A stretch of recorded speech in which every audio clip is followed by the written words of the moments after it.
No, thank you. Thank you guys for doing everything. Let me see if I can join.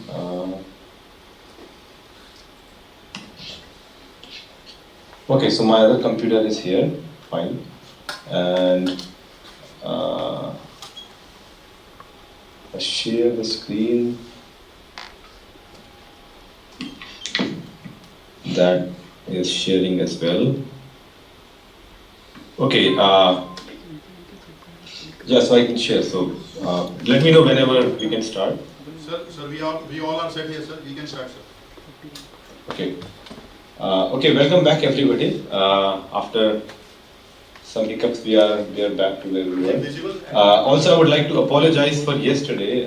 Yesterday, I had to stop in between because a fire alarm went off in my building, and the entire building was evacuated. Thankfully, there was not a big fire; it was just a small thing that was contained, and everybody was back in an hour or so. But unfortunately, we had to cut down our functions. But anyway, we are back, and I'd just like to carry on from where we were yesterday, just to quickly recap what we did. So yesterday, I started with the concept of tensors, and we to understand tensors, we first of all looked at vector spaces, and we understood essentially that vector spaces are sets with certain properties. And inside vector spaces, you can have objects like traditional vectors that we are familiar with from high school physics, but also you can have functions, you can have other objects.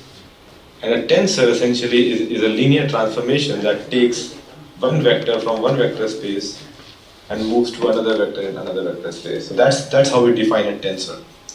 And then we define second order tensors and third order tensors and fourth order tensors. And then we saw that the stiffness tensor that we're familiar with, CIJKL, is also a tensor that takes one tensor, transforms it to another tensor. So it operates on a vector space of tensors, right? So that's how like the math is sort of laid out, and it becomes quite general and helps us to move forward with the ideas in mechanics. And then we started looking at continuum mechanics. So we introduced this concept of deformation gradient tensor, which is just a gradient of the deformation function. We saw that it's a tensor that transforms line elements, area elements, and volume elements. So you can take f, cofactor of f or determinant of f, to transform the line, area, or volume element. And then we discussed balance laws. So we said that, okay, with the help of deformation gradient tensor and other deformation functions, we can measure how the soft material that we're working with has undergone super large deformation, and we can make all those measurements. But then any physical process that happens must satisfy laws of physics. So there are all these different laws of physics that we bring in based on the system that we are studying or the problem we are solving.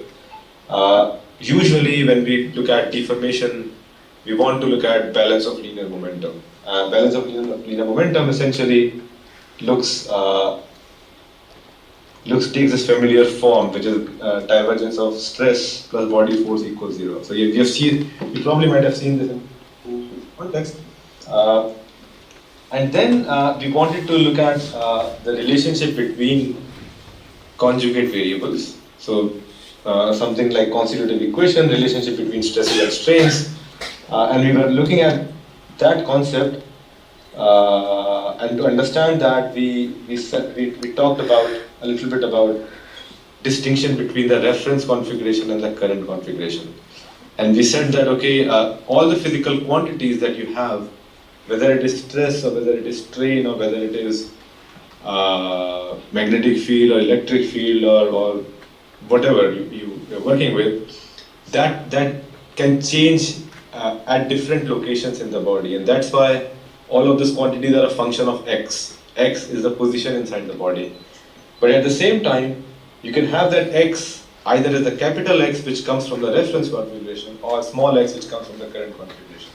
So any quantity by change of coordinate system, change of configuration, you can define either in the reference or in the current configuration, right? So you have all these three different types of stresses. I mean, there are more stresses, but these are the three most popular ones, which kind of link the normal vector and the traction vector either from the reference or to the current. So Cauchy stress is completely in the current configuration. Second Euler-Kirchhoff stress is completely in the reference configuration. And first Euler-Kirchhoff is like a what we call it as a 2-point tensor. So it is between the reference and the current configuration. And that's where we stopped saying that, okay, in solid mechanics problems, we typically like to work with the reference configuration for various reasons. So now the idea was, how do we link the stress to the strain or to the deformation? And that essentially depends on the process that we are looking at. Okay, so we want to see what is the type of deformation. So there are you can think that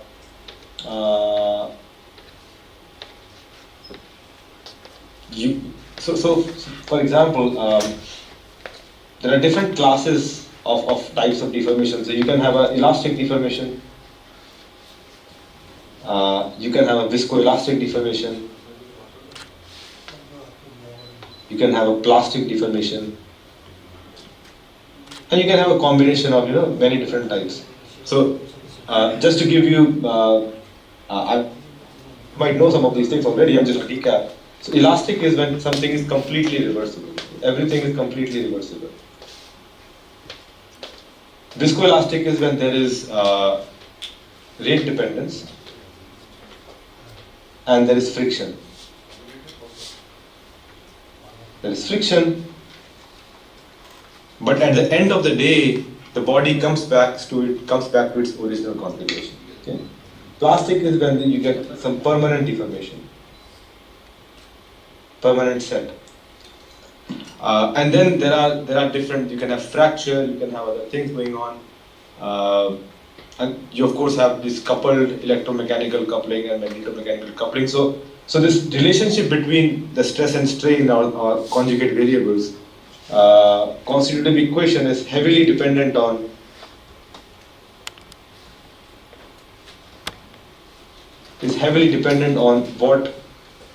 what is the process that we are trying to model. So I'm not going to go into detail of all the different types of constitutive relationship. I'm just going to look at one, and then I get, which is what we call the hyperelastic deformation.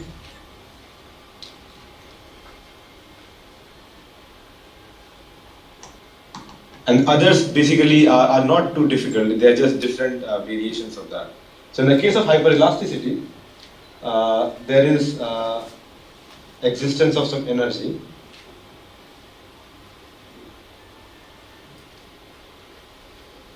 So energy density function.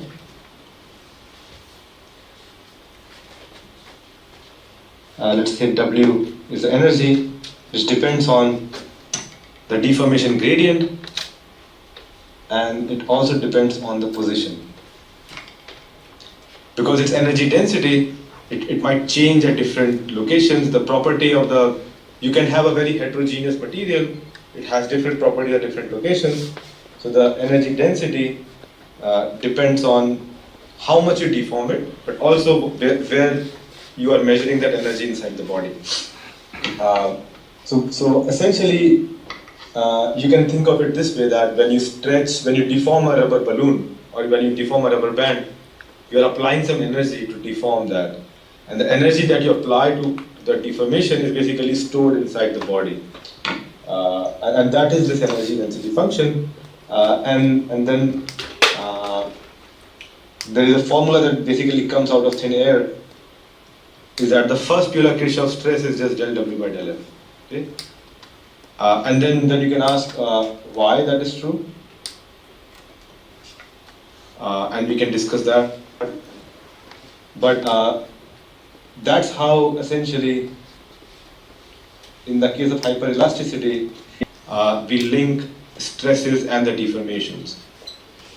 You might also see later on in the course, and also maybe from other lecturers, that this energy is sometimes changed in various forms. So I just like to quickly talk about one thing, which is that there are certain rules, and again I don't want to go into too much detail of those rules, which is basically called as material frame indifference.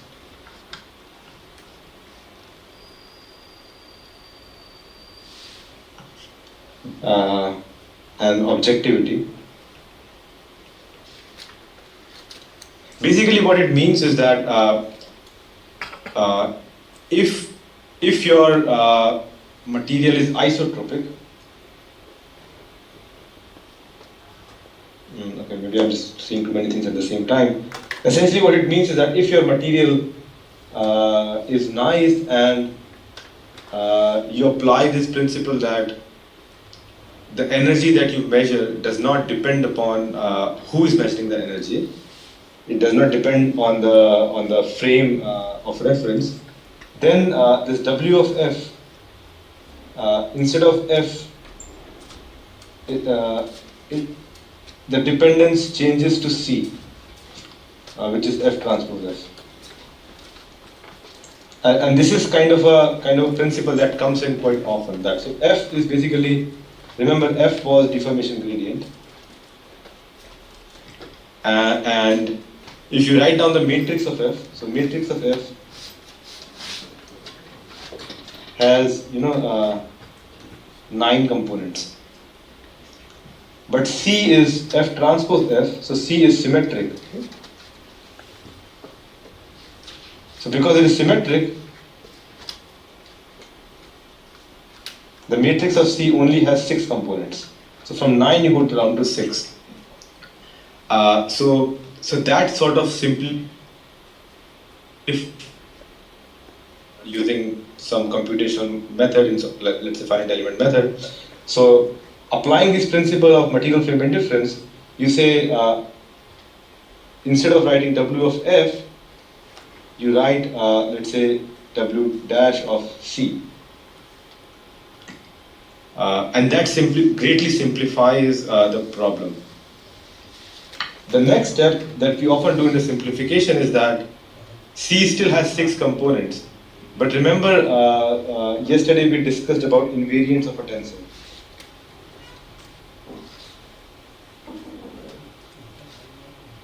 So the 3 invariants of C are I1, I2, and I3. And we say that we don't care what the actual C is, because C is a tensor. The actual 6 components of C depend on the choice of frame of reference, and we don't want this to depend on the choice of frame of reference. So we just make our energy depend only on C, on the invariants of C. So actually, you finally write this down as invariant of I1, I2, and I3. So what happens is, in this case, your energy dependent on 9 things, but eventually your energy simply depends on 3 variables.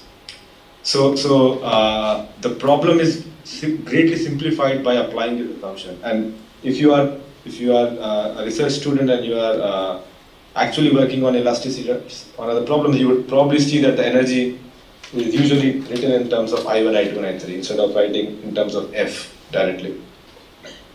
In fact, in the case of soft materials, there is a further simplification, like let's say rubber. So rubber and also some biological soft tissues.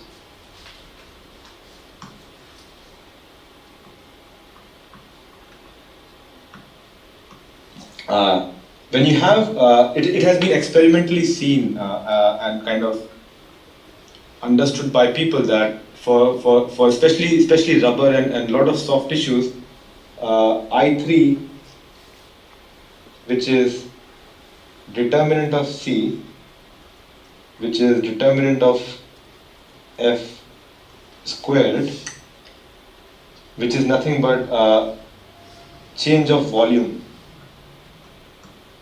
Remember, determinant of F was linked to change of volume. So, and it has been experimentally observed that this quantity is almost equal to 1, which means that these materials are often incompressible.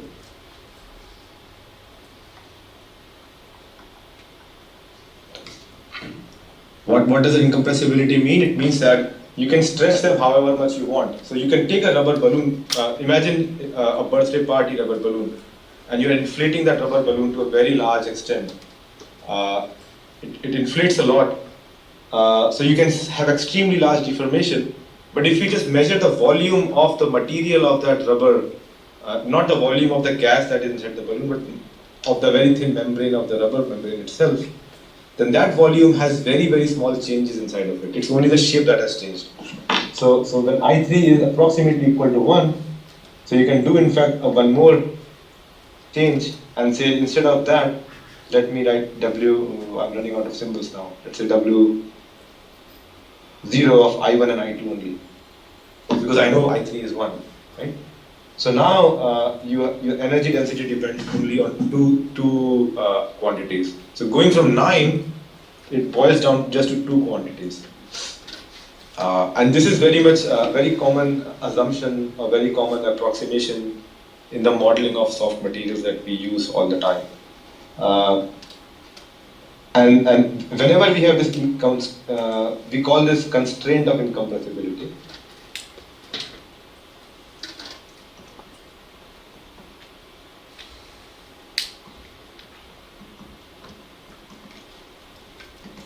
And because of some features in mathematics that I'm not going to explain a lot, the Euler-Kirchhoff stress, which was just del W by del F, it basically changes and it becomes del W del F minus small p F inverse transpose. So this small p here is called as Lagrange multiplier.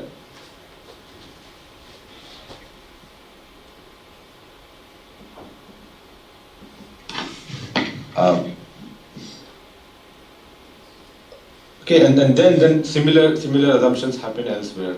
So just to give you an example, I mean some common material models, Neo-Hookean energy is W is just mu over 2, I think, I1 minus 3.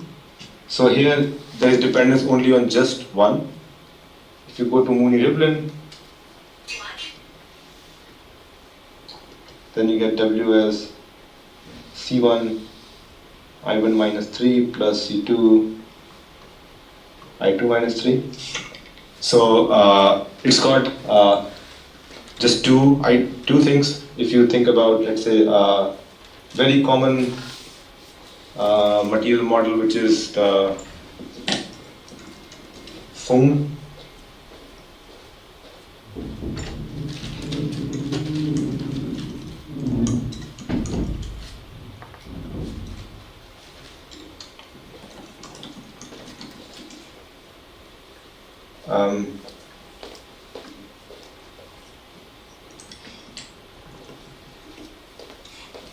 I don't know. Can you still hear me? Yes, sir. You are audible, sir.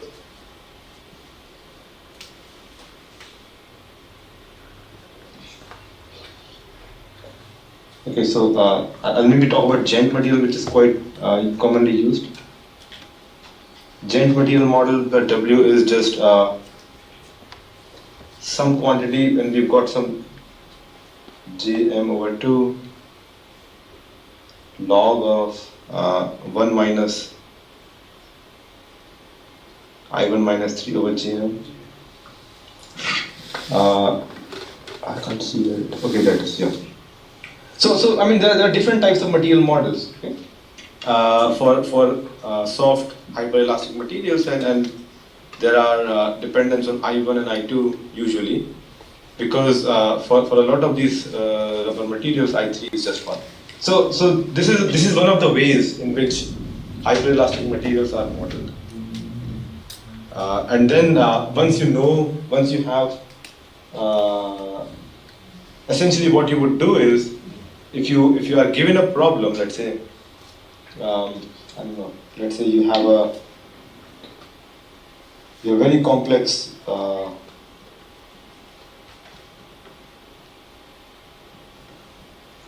let's say it's an artery with some soft material inside here, different type of material surrounded, and you are told that okay, there is some pressure on the artery. You're told that okay, one of the walls is fixed.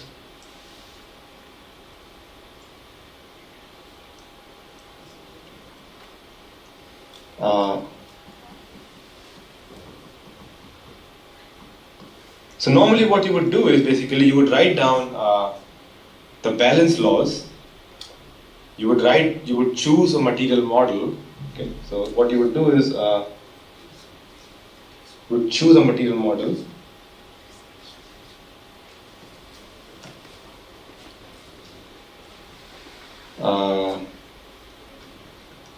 Write balance laws. Apply the boundary condition. And the balance laws are basically your partial differential equations, which is what you want to solve. And while solving this partial differential equation, you will get an input from the material model, which is the constitutive model, which we just discussed 2 minutes ago.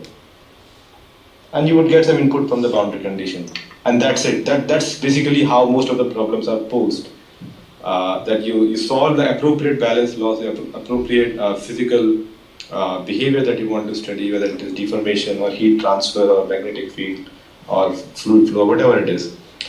But you need some information about what the material is, you would need some information about what the boundary conditions are, and then you would solve it, and that solution often is done by either the finite element method, or if it is simple problem, then you can get an analytical solution. So that's a different story. So we are not learning finite element method or some things in this course, but this is what typically you would end up using. Okay, so this is what I wanted to cover yesterday, but I think we just finished it today. So I just switch on to a thing now. But before we move on to something, I just pause for a couple of minutes and see if you have any questions.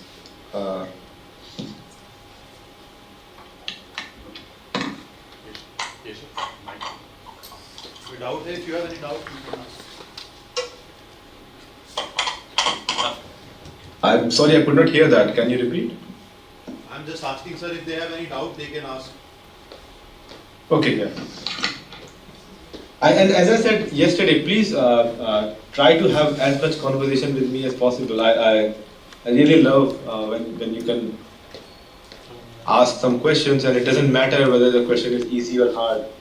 What you might think is easy might be difficult for other people. So if you speak that out, a lot of people will benefit. Yes, it's audible. So, sir, right now students don't have any doubt. But for example, if we have some, I will ask you something, like if you have some complicated problems like arteries and this, so how convenient it is to solve like analytically as compared to FEM? Because we are having the different approach, FEM and analytical. So how difficult it is to solve with the help of analytical answer? So with analytical approach, we can solve very, very few problems. Normally, solving a partial differential equation analytically is extremely difficult. You can only do that when you have some symmetries, or if you can reduce the problem to a simpler problem like an ordinary differential equation. And then even ordinary differential equation, unless it is straightforward, you would need to use some simple solver in MATLAB to solve it. So analytical approaches is is usually used to test out ideas, test out some material models, and test out other things. But if you're actually solving some engineering problem, or if you're designing something, if you are, let's say, designing a stent that goes into the artery, or if you're designing a soft robotic system that goes into the body to deliver some drugs, then almost always you would use some simulation tool. FEM is one of those things, but there are more things than FEM. There are different types of solution methods that you would use, but they will all be computer based. Solving analytically is quite difficult. Thank you, sir. That's what I am anticipating student to ask this question, but still they are not asking. That's why I ask these things. Thank you so much, sir. We can move ahead, sir. Yeah. And also you can keep on asking some questions that you think student might want to ask. Sure, sir. Sure, definitely. Okay. Okay. So for the next part, if you just make a new.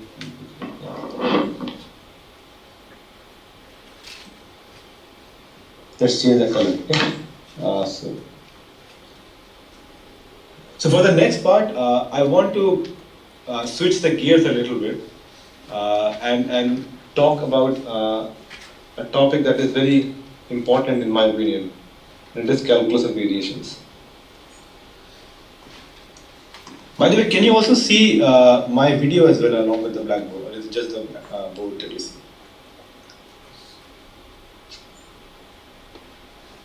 Yes, sir, your video is visible.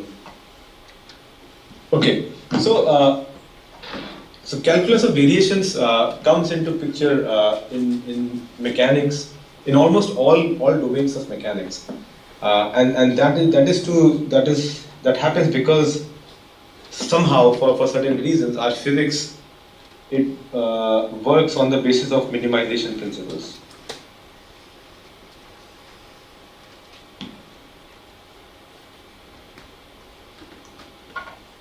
And what those minimization principles are essentially is that almost all systems want to have the energy as low as possible, and that's how things are organized in our universe. So, for example, you might have seen certain videos in different contexts. So, if you have seen certain videos from International Space Station or maybe in movies which are sci-fi, you would see that if there's a drop of water in the space where there is no gravity, it automatically assumes the shape of a sphere, right? And that happens because of surface tension that minimizes the energy. If you have like a valley and you leave a ball on the side of the valley, it would immediately fall down and try to achieve a position which is right at the bottom, and that somehow minimizes the gravitational potential energy. So same thing happens with mechanics of soft solids. If you have, let's say have a beam.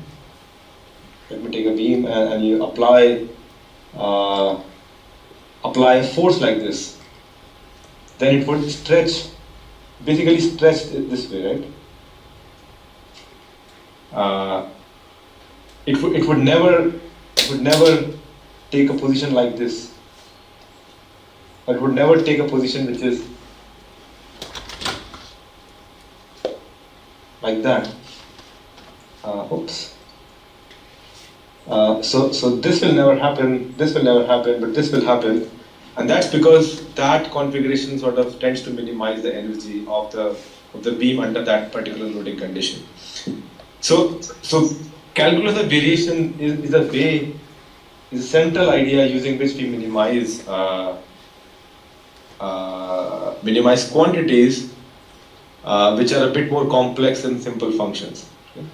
And I'll just go through a little bit of basic because I think many people have introduction to this topic via courses in finite element method, but those courses focus on FEM and not too much on calculus. So I just want to make sure that everybody is on the same page. So for some of you, it might be some repetitions, but I think you will find it interesting. So the idea is, and this is from very basic mathematics, high school mathematics, that if you have a function that maybe like this, you want to find out at what point that function is minimum, what you would do is, you would say, okay, f prime of x equal to 0, I solve it, find out the value of x where that happens, and then I check the sign of f double prime of x. I want that f double prime of x should be positive. Right? So there are two conditions that you must sort of check, verify. I think there is some sort of an echo. Somebody has their mic unmute. Can you please do that? Can you mute your mic? So in regular calculus, these two things tend to happen, right? And that's because that's quite easy to do, and that's because you're dealing with some simple functions. So this f of x is just a function that takes in a real number and outputs a real number. But often in mechanics, you would have energy written like this. So energy of, let's say in continuum mechanics, in elasticity, or let's say be more precise, hyperelasticity, the energy would be written like this. Energy is integrated over the entire body. W is a function of f dv minus integral over the boundary of the body, some traction ds.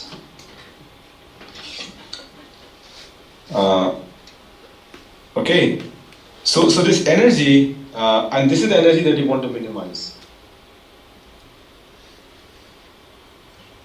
And this energy is no longer dependent on, no longer has this structure where it takes in a real number and gives output as a real number.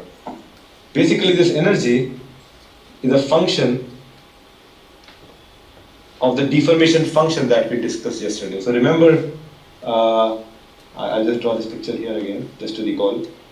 You have a reference configuration, you have a deformed configuration, there's a point capital X, there's a point small x, and there is a function chi such that small x is a function of capital X by this chi. So this chi, this function chi goes into here in the energy. Okay? So this energy is a function of chi. And inside here we've got a gradient of chi because there is a f there, and then there is some other quantities on the boundary terms, right? So I can't simply I can't apply these principles that I just mentioned here because this energy takes in quantities from a function space. Oops, something is wrong with my, sorry.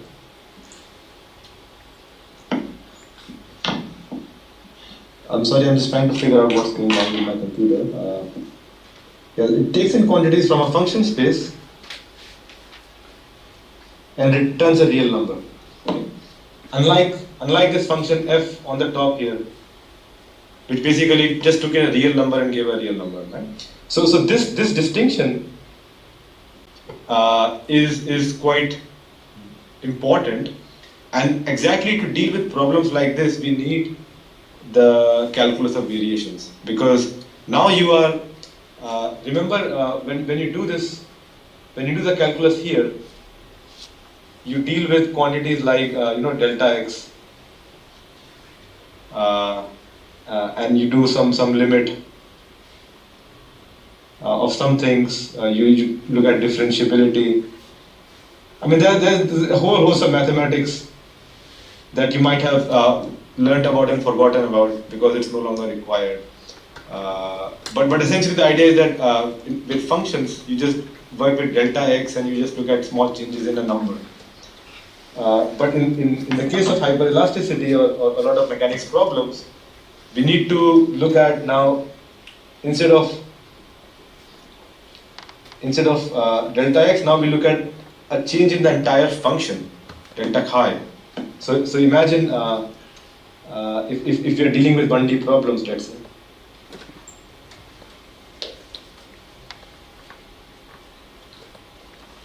So this is the function chi, let's say. So change in the function chi could be function like that. Oops. Yeah. So this function in orange could be chi plus delta chi. And then you are looking at this entire function at the same time. Whereas when you're dealing with simple calculus from high school, you have a point x, you have point x plus delta x, and this region is just delta x. Okay, so this is the distinction that we just need to remember, and that's how calculus of variation comes into the picture. So can I'm just looking at the video of the people in the classroom.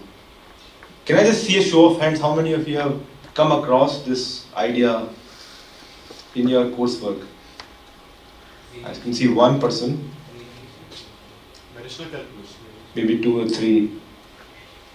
So, sir, yeah, online. I hope PhD and MTech students have already gone through, and even BTech students have done these basic things in their mathematics. Okay. So that's good. I mean, so I can basically just touch upon the key ideas here, right? But I think it's always good to review things. It's always good to get sense of why we are studying something and how can we apply that to our problems. Right. So instead of looking at this big problem of hyperelasticity directly, let's look at a smaller problem it's a little bit more mathematical, and I'll just derive the key results here. Okay. So let's say you have some functional. So we call this a functional now instead of a function. I think I'll be a bit more precise. So you've got some functional j, which is y of x, and let's just go between x1 and x2. There's 2 points, and you have another functional that depends on x, y, and y prime. Yes. You can have higher derivatives as well. The theory is sort of simple enough to handle that. So what would happen is, if you want to minimize this,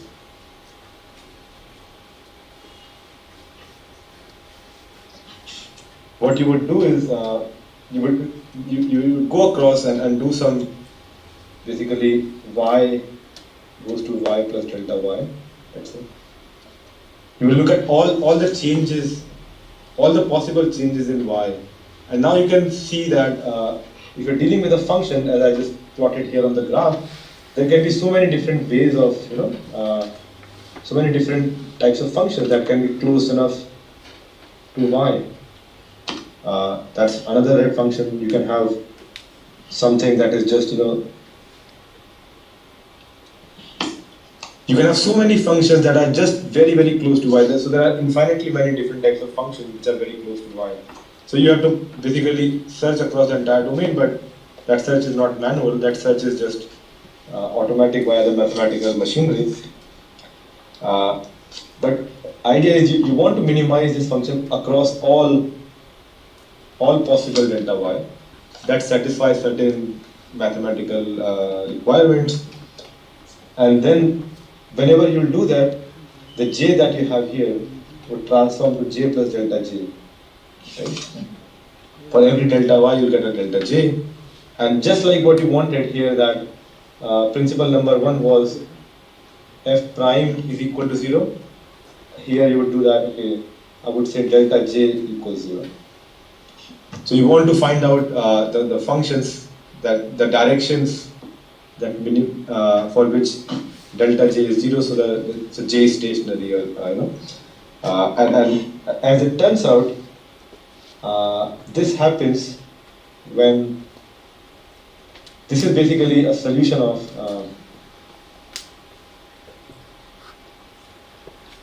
this particular differential equation, which is Fy minus d dx Fy prime equals 0. So F is basically this quantity, and this is a differential equation.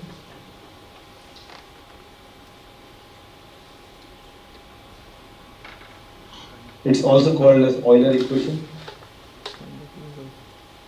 Some people call it Euler-Lagrange equation.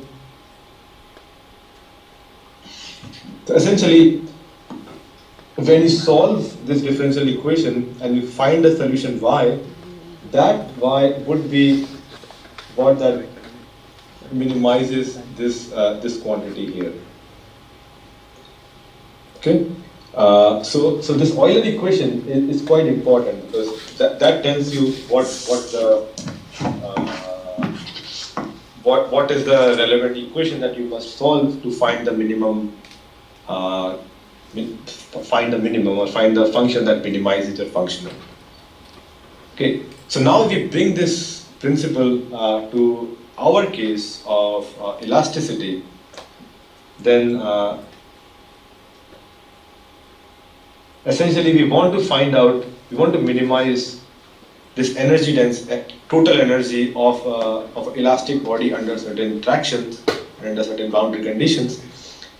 So the Euler equation that would be an equation which, after solving that equation, we will find out what is the function chi, what is the deformation function, right? So solution of Euler equation would give you the deformation function that minimizes the total energy.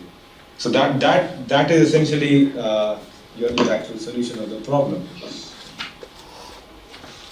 And it turns out that in the case of this problem of elasticity, Euler equation is just the balance laws that you were looking at earlier, right? So the balance laws was balance of linear momentum. So in the case of elasticity,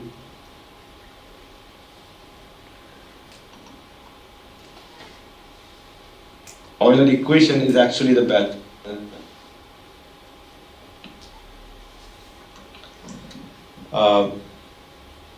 And I think I'll come back to this point again, because I think this is super important, especially when we deal with new systems. So I just quickly want to I think go through. Maybe I think that would be a good idea if you just quickly go through a small derivation to see how that happens. Would that? So let's try that. Okay. So quick derivation. Okay. So let me write this down. Okay. Let me phrase the problem.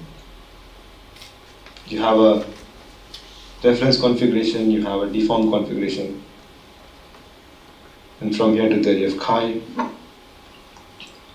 and the total energy, the function of chi, which is integral over the body, let's say W of F dV, minus, and how do you get this plus or minus is a different question. You can have some body force on the body, so you can have some body force. You can have some boundary tractions. So you have body force dot with chi dV minus at the boundary you've got traction dot with chi ds. Oops.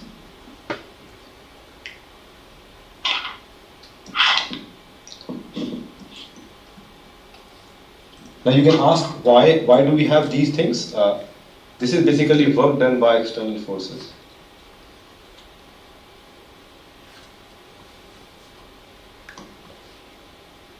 And this is the internal energy.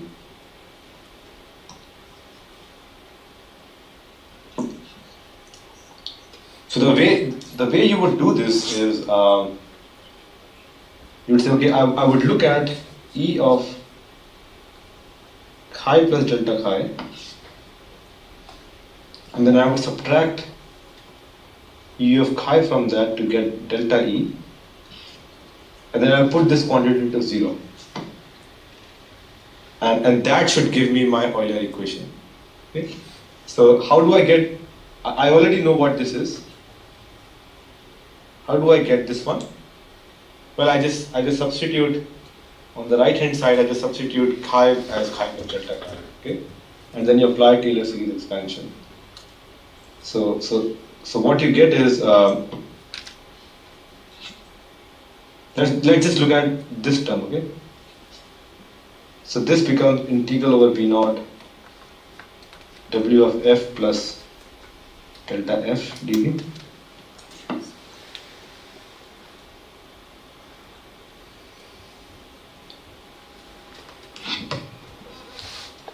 Now you've got W of f plus delta f dv, so this you apply Taylor's expansion on that. So you get integral over V naught W of f plus del W by del f dot with delta f plus second derivative.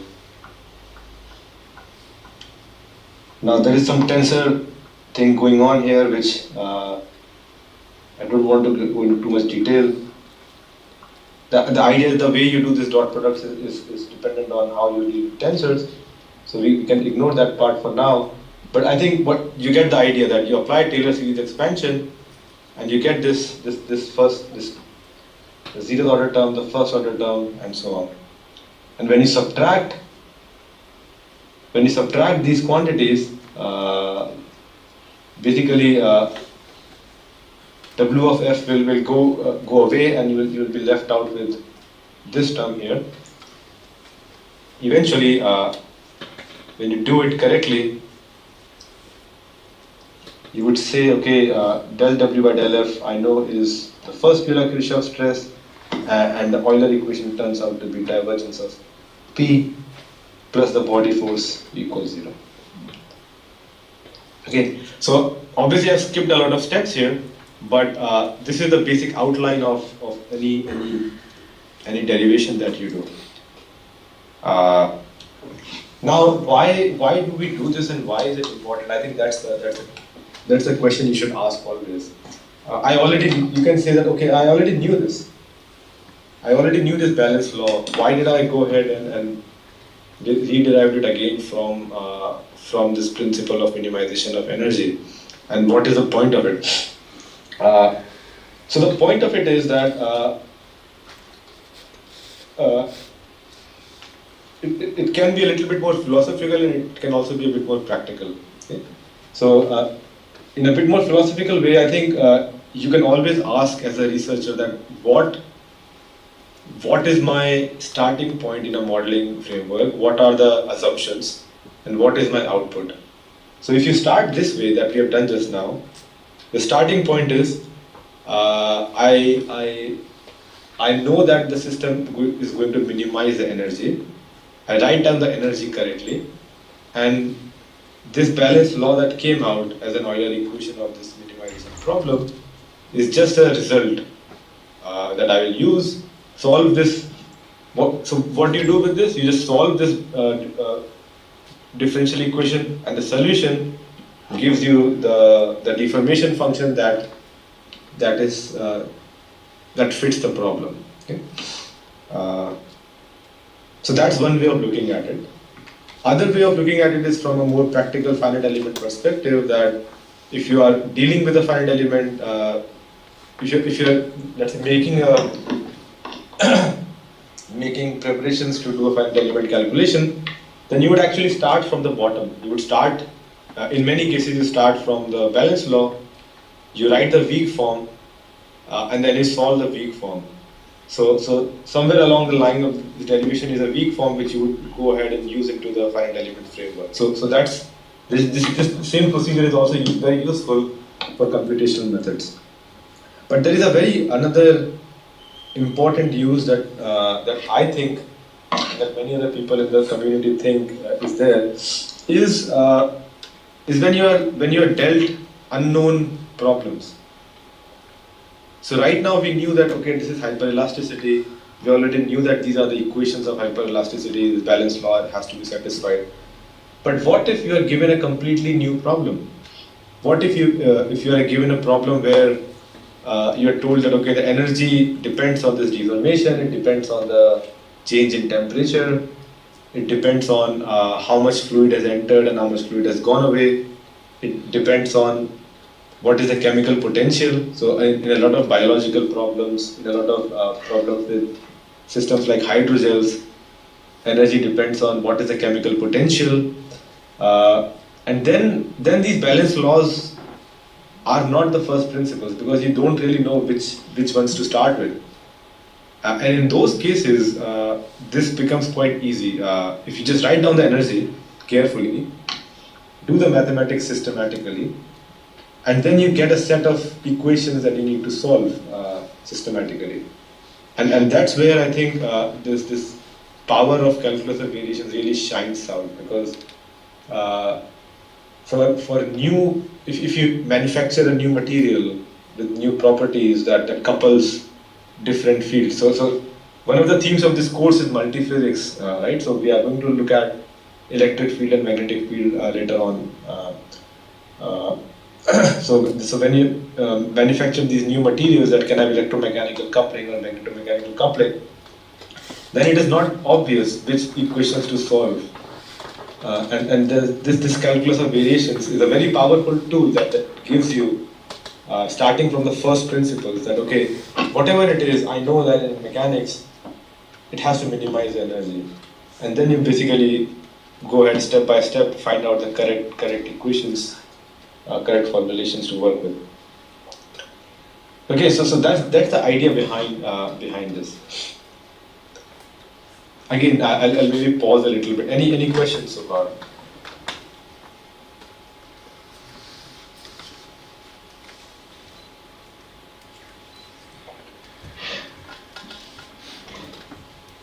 Okay, if not, maybe let's look at the next bit.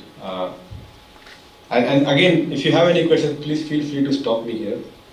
And the next bit is a little bit more interesting, which is, if I go back, see, so far we only looked at part one. So remember, when we were dealing with simple problems, we said, okay, the first point is f prime should be 0. And the second point is that f double prime should be positive, right? When we looked at this corresponding equation in calculus of variation, we have done the first part, we have done the first derivative as 0, and then we got an output from there, which is what we did here as well. We put delta E equal to 0, and we got a result solution from that. But what about second derivative?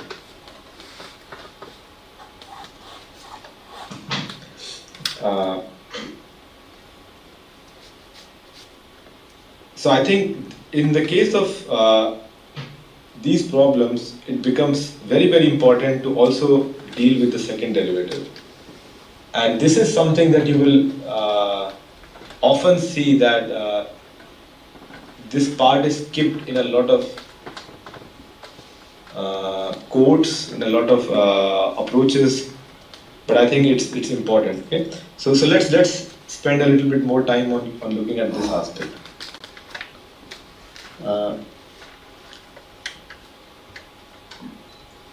Right. So minimization.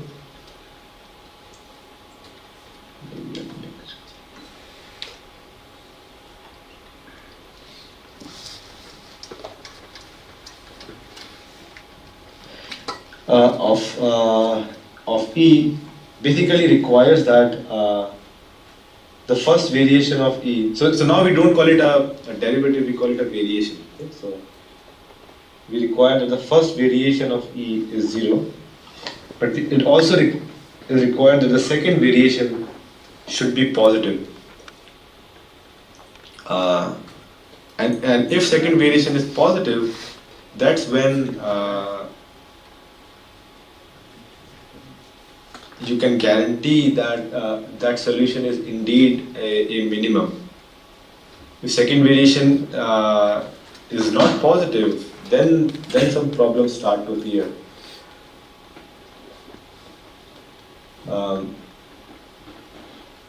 Okay, so let's look at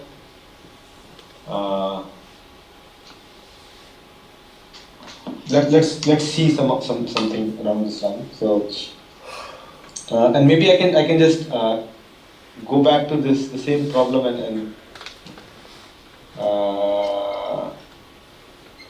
and derive this a bit more carefully. Okay.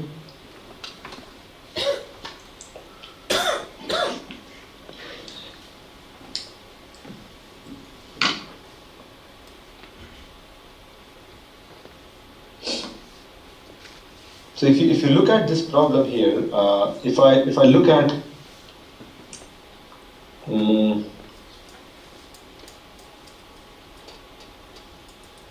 I think I just need a little bit bigger.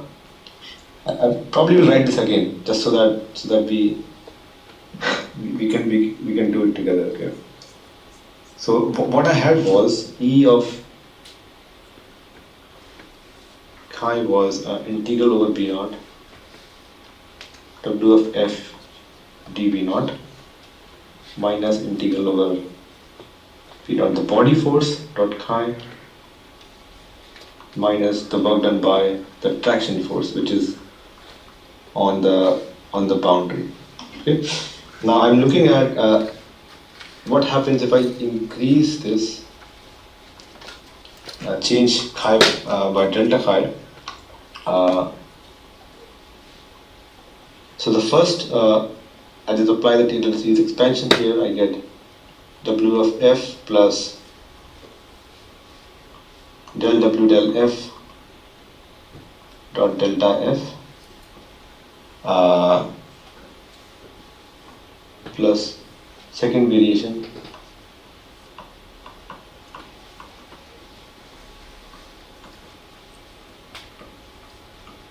plus higher order terms dV naught,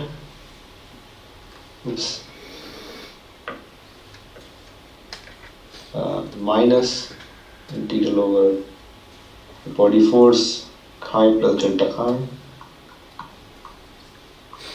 minus integral over the traction force chi plus delta chi. Okay. Now if I extract these three quantities, I'll which are underlined in green, that becomes E of chi itself. Okay? So if I do E of chi plus delta chi minus E of chi, I'm left with the first two derivatives here.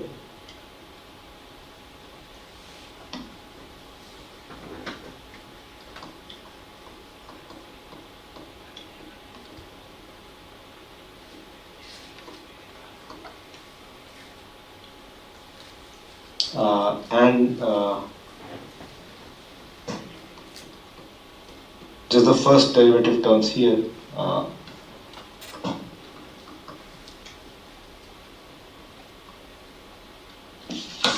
Right. So there is another bit of mathematics involved that I'm skipping just to avoid too much confusion. But so that would be basically applying Green's theorem. So I can maybe give you a hint if you want to. So basically you want to convert this delta. So this delta F is delta of gradient of chi. Is that color visible? Maybe not. Let's try. and you want to convert that to some sort of delta phi. Okay? You want to remove the gradient from this, and that would go with the help of Green's theorem. So we are not applying that here. But what would happen is this quantity, and this quantity, they all have a single delta phi. Okay? So all these three would feed into what let's say is first derivative of E, or the first variation of E. And this quantity, maybe I'll choose a different color, here has got 2 times deltas, right? It's got 2 times delta, so it feeds into second variation of E. And this tensor that's present there is called as elasticity tensor.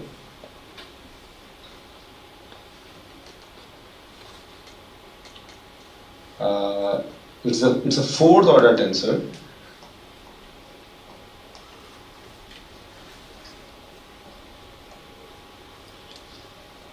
It is also related to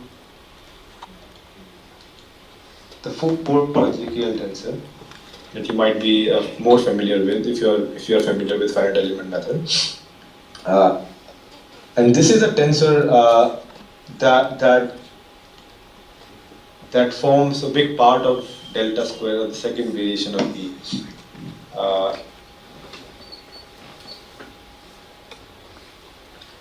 So there are certain theorems in calculus of variation. Again, things that we don't want to go into too much detail. But the idea is that necessary condition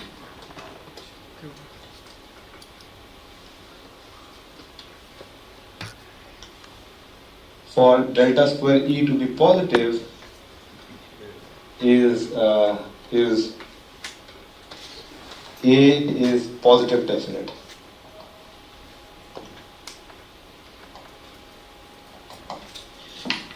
Okay, so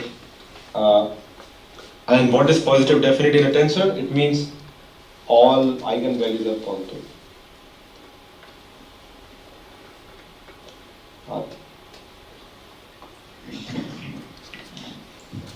So this is something that must be checked all the time. And then there is a sufficient condition. Remember that we are dealing with concrete mathematics. It's a lot more complex.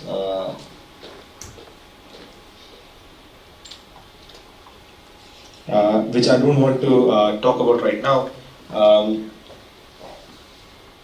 Have you, sorry, Professor Aman, can I quickly check, has that reading material folder been shared with students? Yes, sir, yes, sir. It's already being shared, sir.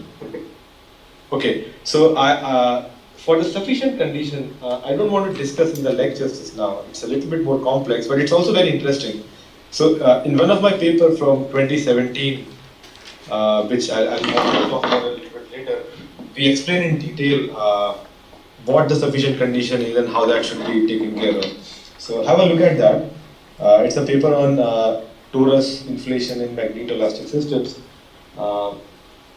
So the central idea is basically you want to have a minimization problem.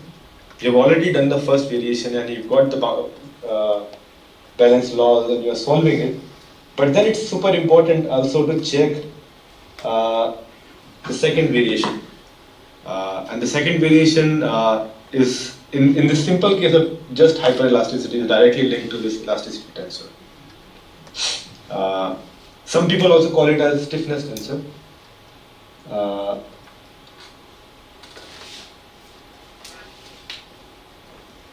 And this is something you will see over in continuum mechanics, that same things have different names, different notations. That doesn't really matter. I think the key concept is what you should understand, and those ideas are what matter. So this 4th order tensor, as long as that is positive definite, all the eigenvalues are positive, then you are still dealing with a minimum, with a solution that is the correct minima. Okay. So then the question becomes, what happens if the eigenvalues are not positive? Uh, uh, what do you do with the problem then? So I think I'll maybe just quickly give you some sort of a overview of this. Um,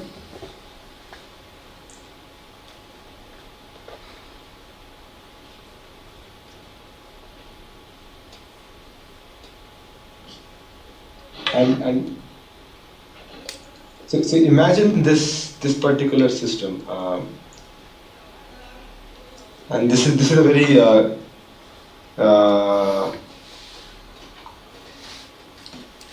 this is very commonly studied in many different problems. So you have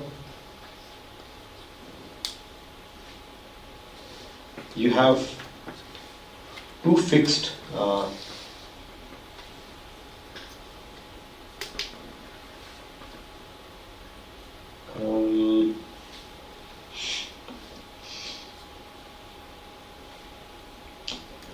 you have a beam, it is sort of a buckled beam between two fixed ends. Okay. Uh,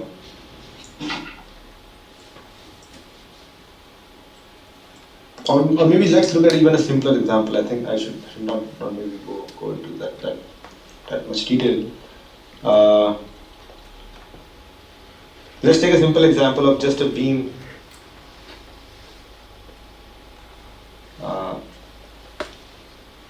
just under an axial load. Okay. Let's say this initial length is L.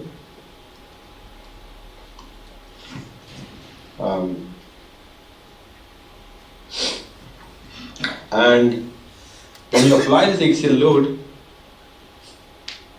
so you can look at P on this axis and maybe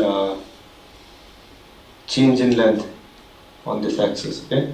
So when you apply some axial load, the length reduces. The beam basically. So this length is, let's say, small l, which is less than the original length. So I'll just remove the load from here.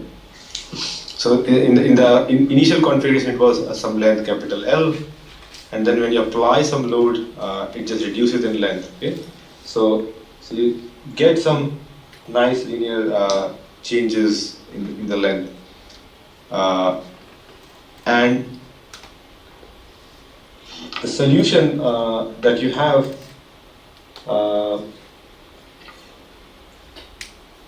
gradually keeps on changing from the reference to the current configuration, and now this is a problem that I think all of you might have seen at some point, that when P reaches a critical value, the beam buckles. This is when P is greater than critical value. Right, so the solution suddenly changes to a completely different direction. So this is the buckled beam.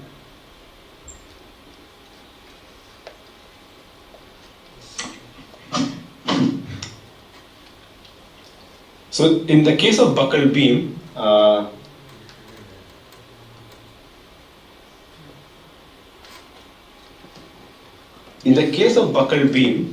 when P was greater than critical, sorry, I should have a different sign here. P is greater than P. Apologies.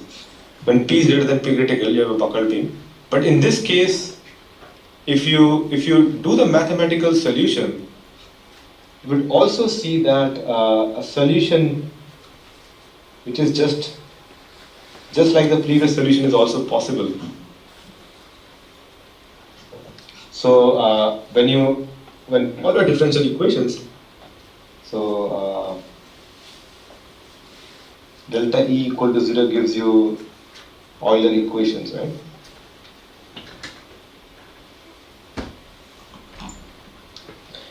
When you solve your Euler equations, this solution, you would also get this as one of the solutions. But what you can see is that this solution, the pink one,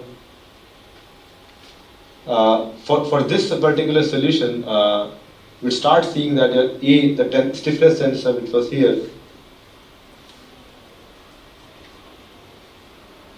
is not positive definite.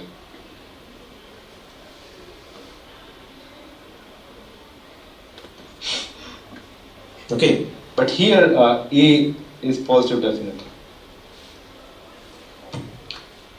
So as you keep on progressing, so what's the different thing here? So if I write down the total energy, you would still have the same total energy. The total energy would be integral over the body, W is a function of F dV naught. There is no body force here. There is only traction force, which is on the boundary. T dot with chi ds naught. Now what's happening in this problem is, as you keep on increasing the axial load P, you're constantly changing this quantity T in your differential, in your total energy T, right? And because of change in this total quantity T, the solution keeps on updating on its own. And as the solution keeps on updating, there reaches a point that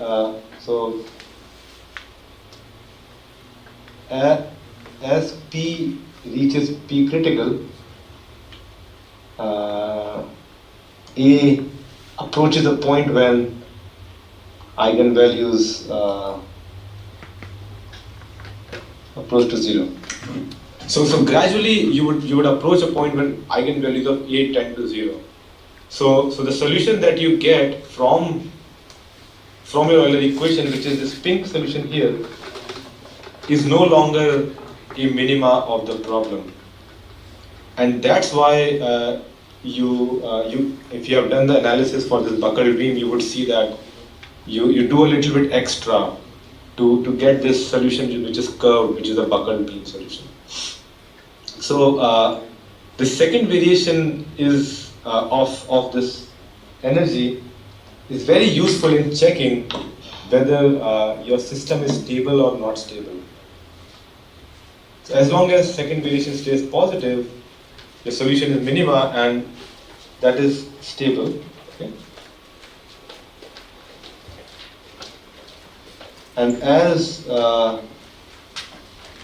you approach the point where eigenvalues start approaching 0, that's when you know that okay, solution is moving to a domain of instability. And this happens very, very frequently in soft materials. Rubber materials or elastomer materials in their actual operations, they kind of keep on, as soon as the load increases by a certain value, they reach instability, they buckle. But because of the nice properties of rubber, you can come back to the original configuration. Whereas in traditional materials like steel and wood or concrete, which are used for construction, once they buckle, buckling is often directly linked to catastrophic failure or fracture, and then that is not that cannot be recovered. But here in this case, I think we can observe buckling quite. We can have reversible buckling or reversible instability. So this is one thing that's quite important. Okay. Maybe another couple of minutes pause and see if there are any questions.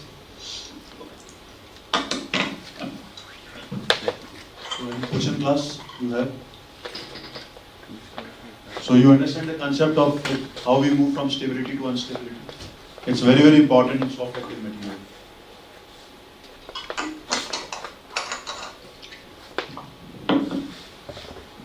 So you have any doubt, you can ask.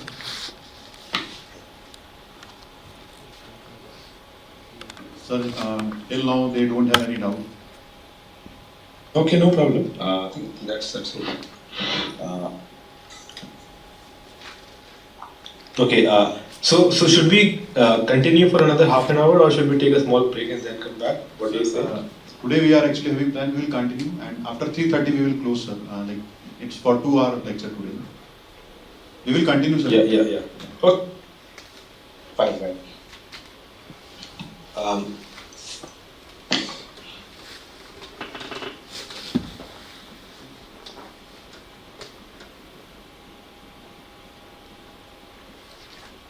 Okay, so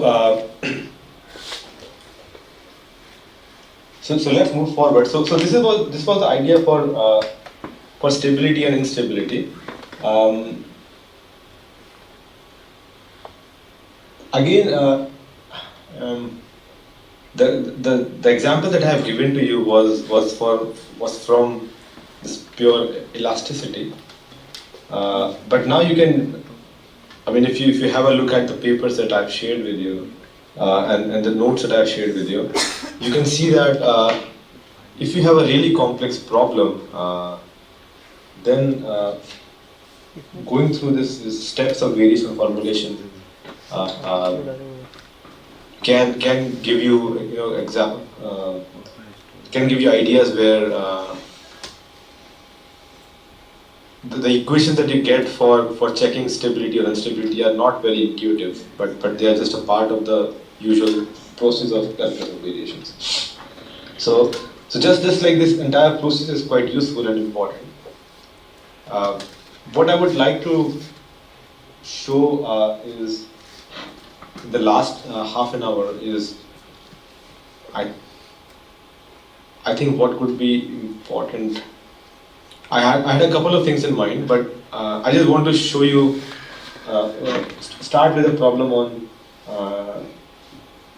let's say, electromechanics. Okay, so let's begin with a problem on electromechanics.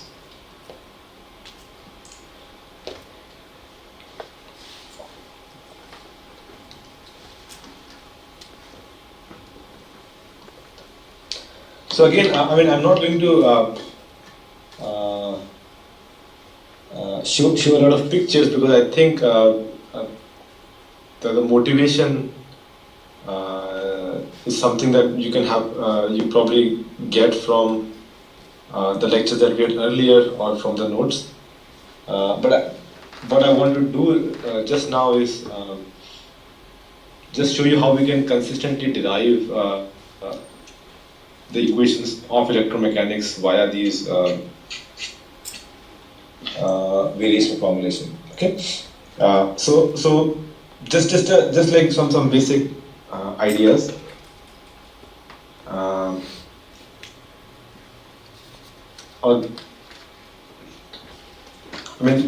Electromechanics or magnetomechanics, they have very similar structure. So the mathematics, the finite element framework is very similar. It's just the physics is obviously quite different. Okay? So this is that's why.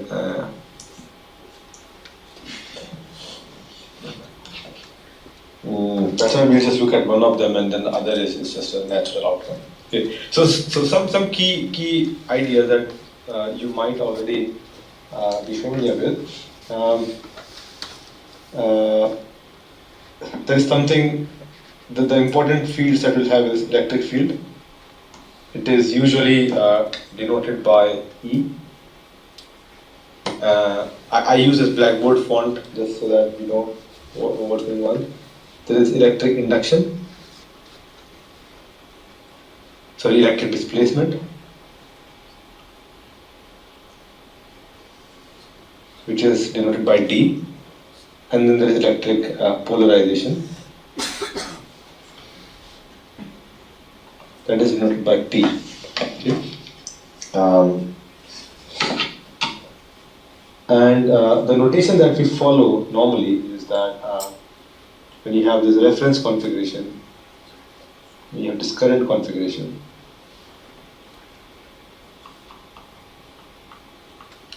is that everything here is going to be in the capital letter. So you have E, D, P, everything here is going to be in the small letters. That's how we kind of distinguish between the two. And then of course you have other quantities from mechanics coming in. So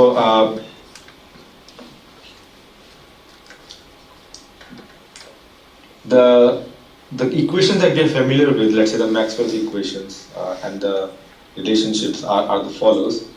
So the Maxwell equation,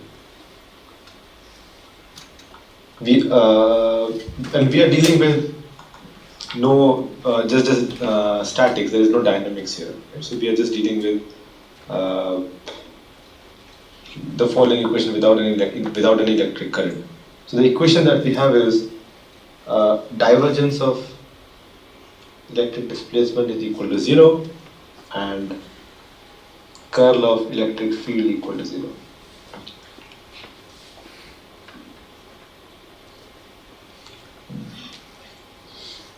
Now these are equations written down in the current configuration, and at the same time we have a relationship between the electric field and electric displacement is that they are connected by the dielectric permittivity plus the polarization.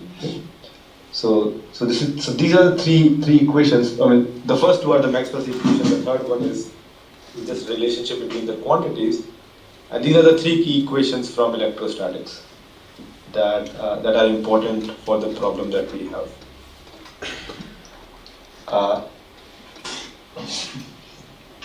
Now, and here is a nice bit that I think I just like to convey is that in solid mechanics, when we are solving problems for soft materials, soft solids, the convention is and the way majority of the finite element software is written is that they want to work up their estimation. Okay, and these are all quantities. Naturally, Maxwell's equation. They are all written in the current configuration.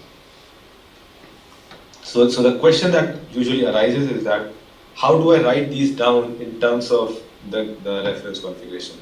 Because right now you see there's a divergence, there is a curve.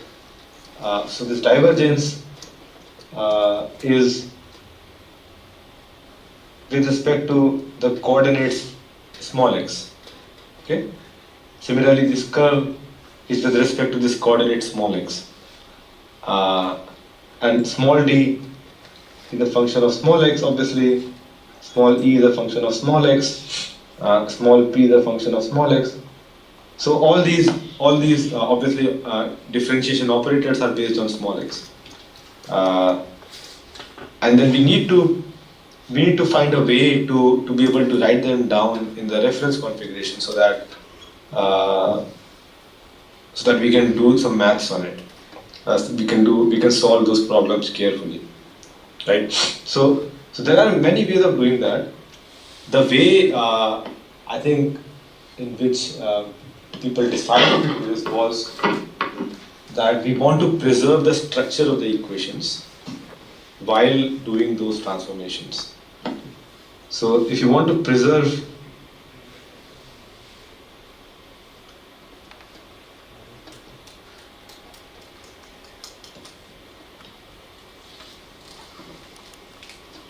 so you want to do this divergence, but with respect to capital X now on capital D. You want to do the curl, but with respect to capital X on capital E. And then the question is, how do I link capital D to small d, and how do I link capital E to small e? These are the equations that I want. Because if I have these equations and the structure of my equations is preserved, and I can apply all the existing techniques, all the existing theorems directly. So this is approached by something that we call as a pullback transformation.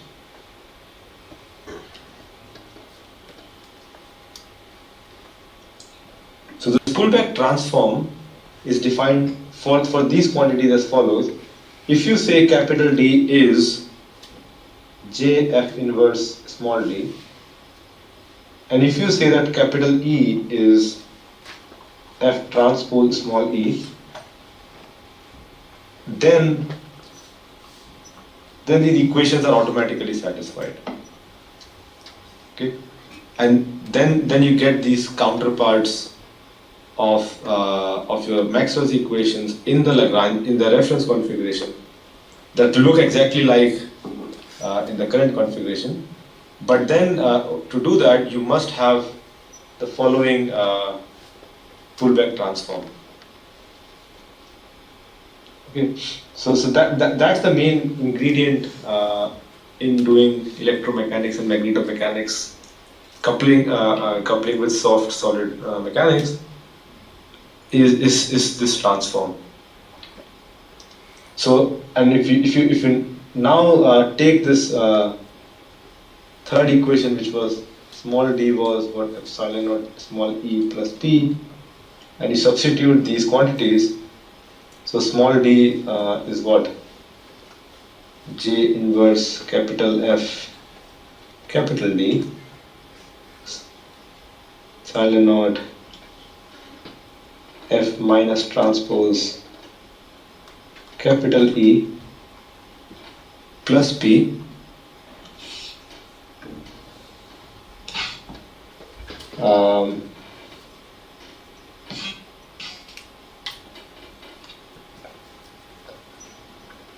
so what we can say is, okay,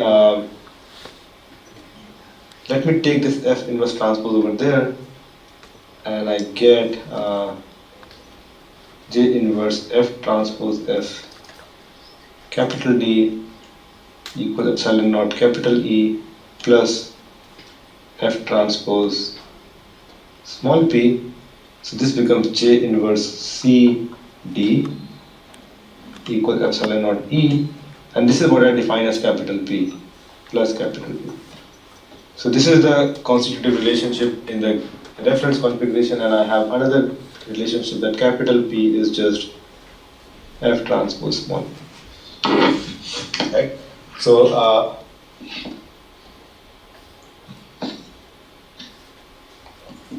so this is, and I have a feeling that in almost all the text, all the papers that you see in this topic, this concept is never explained clearly.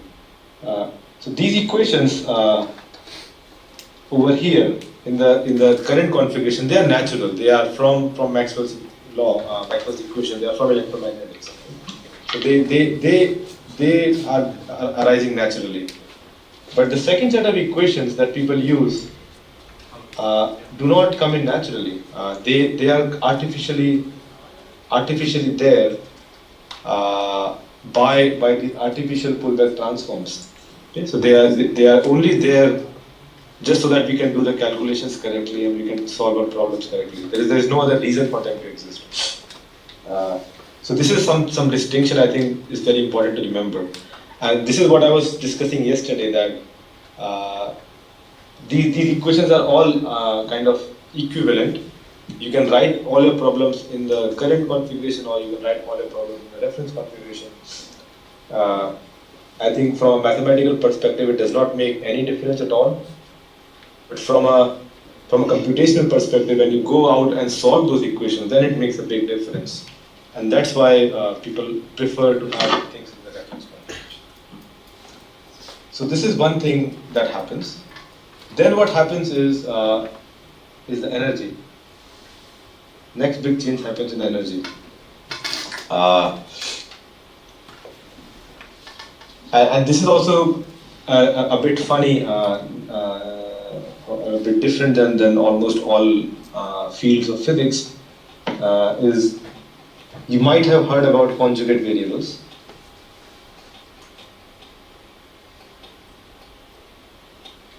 So conjugate variables are basically two quantities that come together and they combine to form the energy. And they are kind of different. So for example, stresses and strain. Okay? If you want to calculate the energy of deformation inside the body, you multiply stress with the strain. Similarly, force and deformation. If you want to calculate work done by a force, you multiply force with deformation. Similarly, I think it's temperature and heat flux. I think, is that right? Not sure. Temperature and heat flux. There is also velocity and position and momentum, which is kind of similar to this, right? Position and momentum. So essentially, if you look into different aspects of physics, you will find these conjugate variables, which come together always all the time.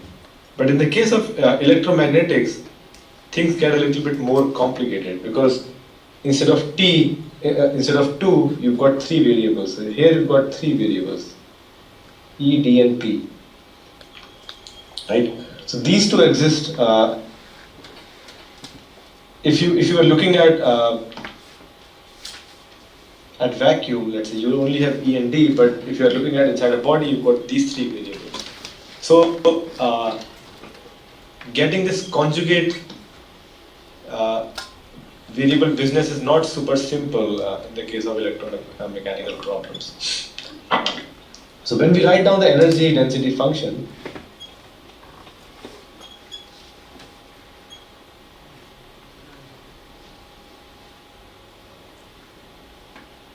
so remember in the case of elasticity, we had W as a function of F, and which was basically based on deformation gradient, and you would get the stress as del W del F. Right? So this was the conjugacy there, that you had a relationship between the deformation and the stress and the strain, or the stress and the deformation gradient. You combine them together to get the energy. But in the case of electromechanics, you can generalize that. So W is now a function of W, F, and E. Because now energy also depends on the electric status of the body. But then there's nothing stopping you from writing W as a function of F and D, or W as a function of F and P.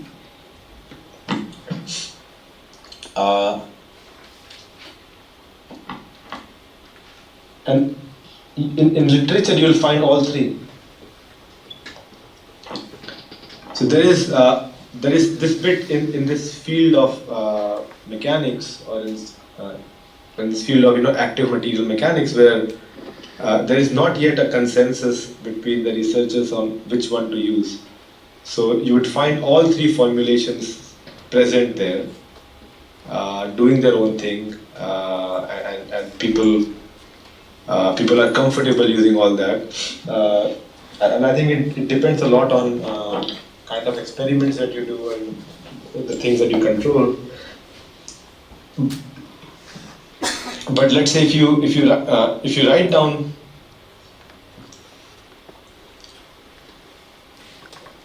if you choose W as a function of F and D, then your total energy looks like this.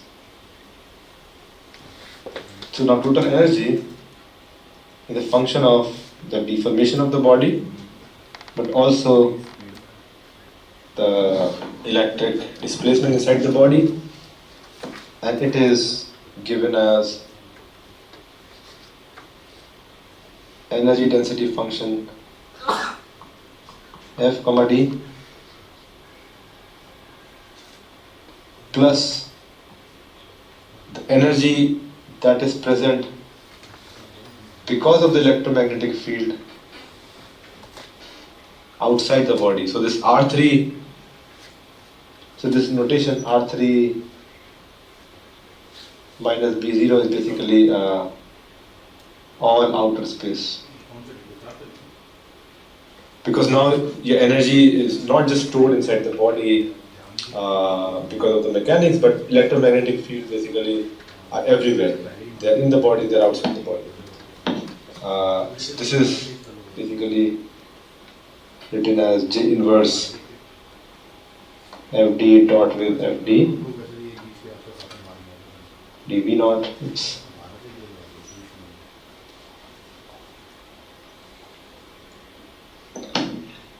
And then the simple work done by the body force and work done by the traction force.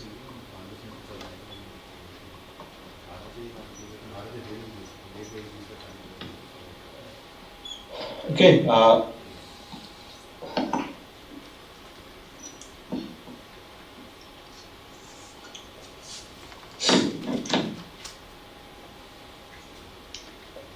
And then now if you want to minimize this, you want to have minimization over two variables, chi and d.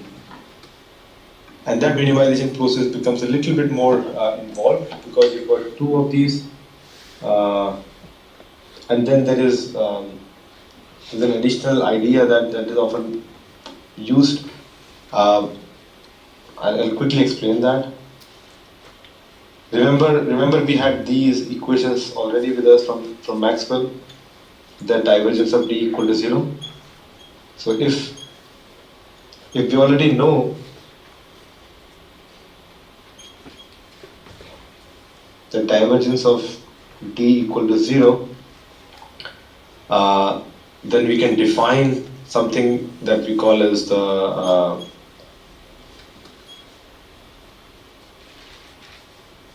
electric vector potential.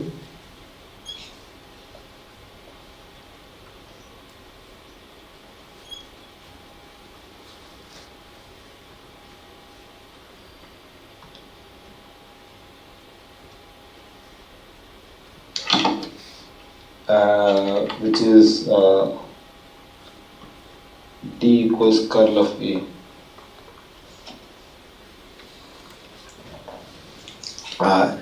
So the idea behind this electric vector potential is that because we know that D is a divergence free field, if we define D as curl of something, then it will stay divergence free. And if we define D as curl of something, this A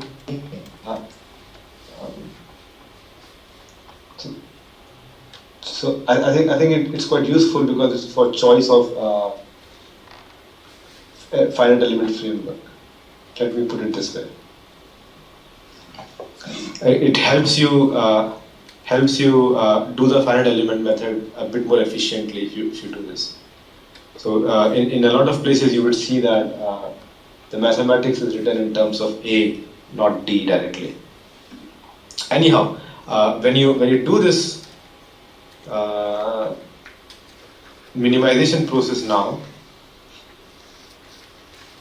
so now you've got two of these things to minimize, and I'm not going through the detail of the minimization process. You can see the derivation details in the notes. What you would get is a whole host of different equations. You would still get P as del W by del F, but now this is a function of F and D, remember. This is not a function of just F. So this is now a total stress tensor. This is both mechanics plus electric. So you can change.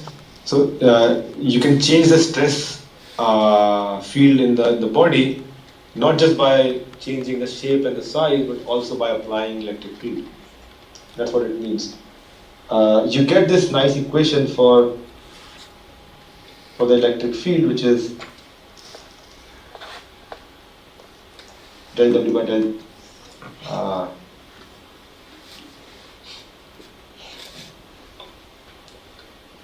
and again this is the function of F and D.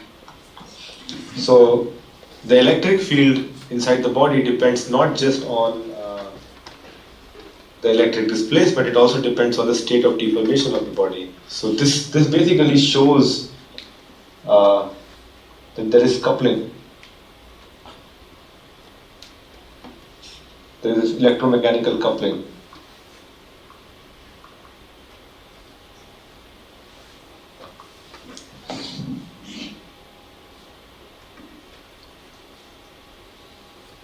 And then all the other things are basically very similar. You get balance laws,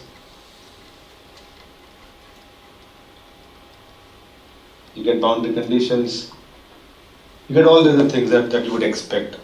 So you can see basically chapter 2 of the notes that I have given you for the details of how this is done. That's the central idea that happens. One important thing that you see is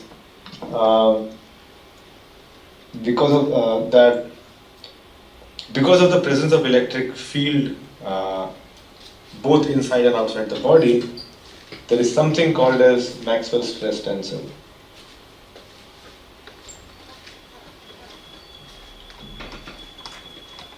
Which is present outside the body in vacuum.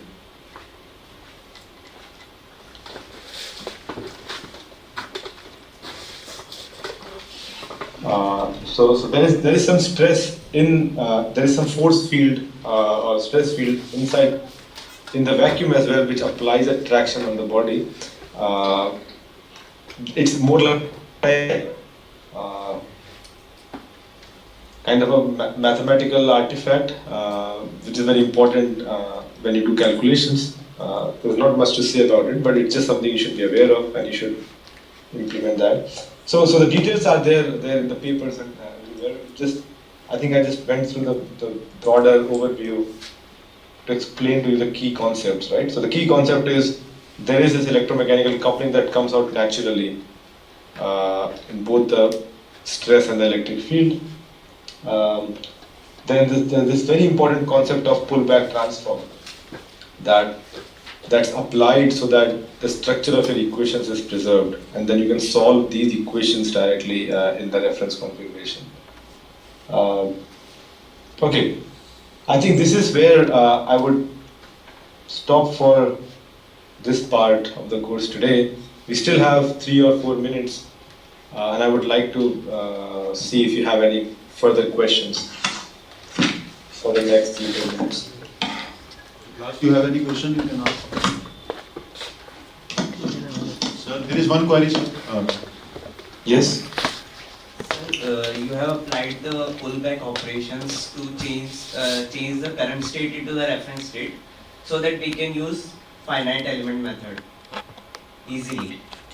That's what we are doing now. That's one of the reasons, yes. Yeah, that's one of the reasons. And yeah. also whatever you have derived that for current reference configuration from the current Maxwell equation, that the equations that you have derived for 3 that are basis on that current configuration, we have chosen those chosen that the pullback operations is there, relations are there, pullback operation relation with the current configurations, JF inverse.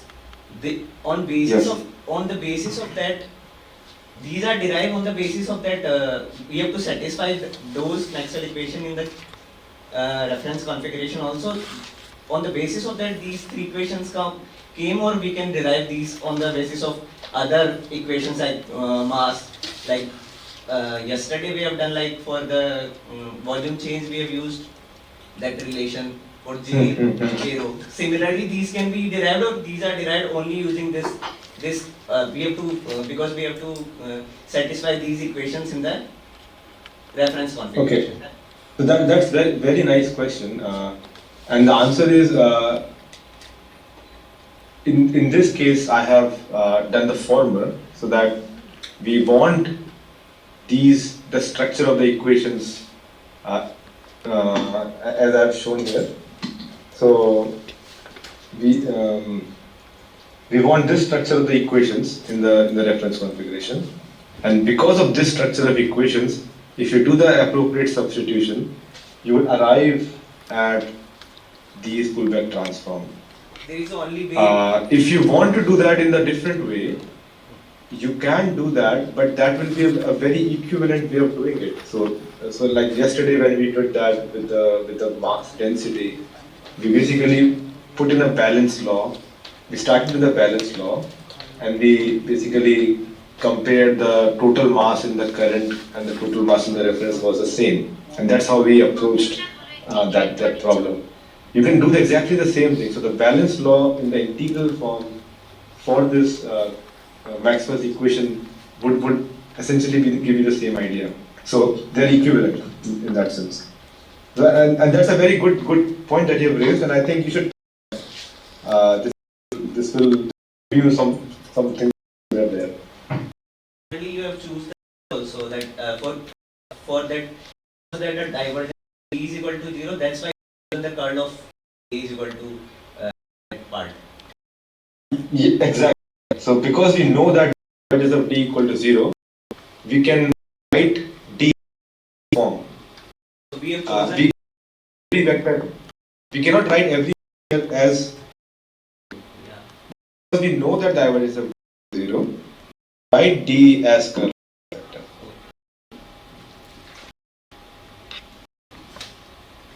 And Yeah, please. no, I was just saying of it makes now, but when you do finite element, then having a vector potential is quite useful. Any other question?